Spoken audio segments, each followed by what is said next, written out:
Hey guys, it's Heather from Tomatoes, Poppies, and Everything Gardening. I'm going to head outside. I'm going to harvest parsley and cilantro and take you along with me to see how to do that and how I'm going to bring it inside and preserve it. We may even try to harvest and preserve some broccoli leaves. I really need to clean out my beds and get things ready for the spring planting. So that's what I'm doing today. So come on, let's get out there and get this done. I'm not really sure why I recorded in this format. I did not intend to do that. So I am out here on my side raised bed area. I have a whiskey barrel full of collard greens and I've been harvesting those. I kind of grew them as like a baby green because I planted them real densely and I never got back to thin them. I was showing you the root of a collard. It's almost like a really long taproot, so it doesn't transplant well.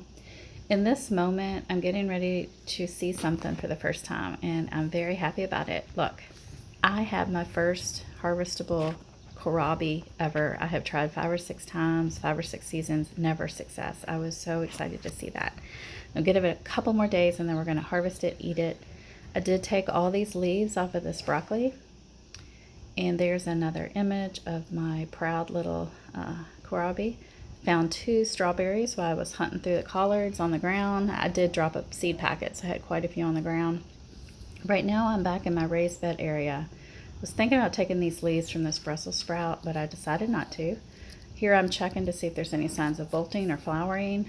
I think I'll give him some fertilizer and see if he can hurry up and get me some Brussels sprouts.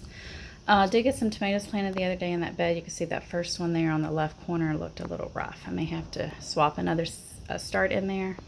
And here is my cilantro slash broccoli bed. And you can see the cilantro is pretty much bolted.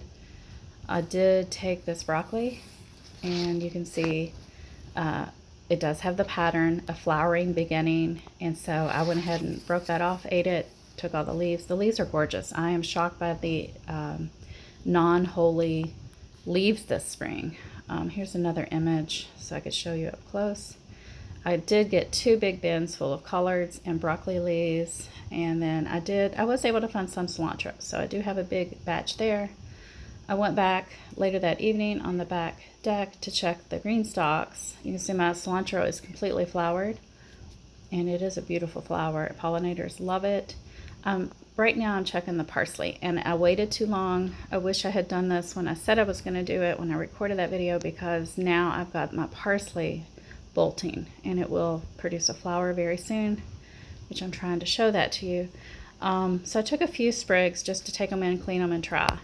And that is what I ended up doing. I was really disappointed. All of my parsley, even the ones by the collards, were bolted too.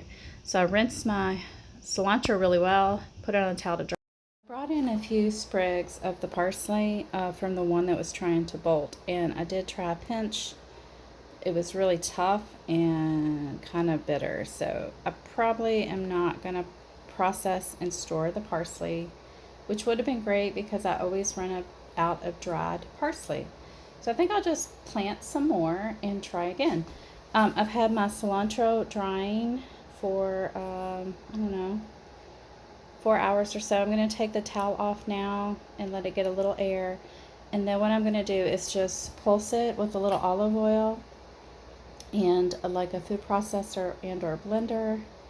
And then what I'm going to do is just freeze little small ice cube servings. I'm going to use some ice cube trays.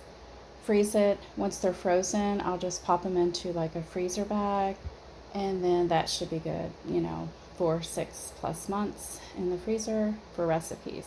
Not really for fresh eating. I'm going to replant some cilantro too. I have a slower bolting variety to try called, what is it? It's called Calypso. So we'll try that. But right now I need to move on to my broccoli and collard greens, get those processed and start cooking. I think I'll make a totally different video for the collard greens cooking if anybody wants to watch me cook that. Probably just going to make this one big batch this spring, and that's it until maybe super late fall or next spring. I do freeze my collard greens into like quart size freezer bags. And it works out fine that way to reheat, and they taste pretty good. I just add a little extra vinegar and sugar, I think. Yeah, that's what I do. So I'll talk to you guys soon. I hope you're having a wonderful gardening day, and I've got videos coming. I'm just been kind of busy planting and getting these seedlings situated and gone. But I'll talk to y'all really soon. Bye.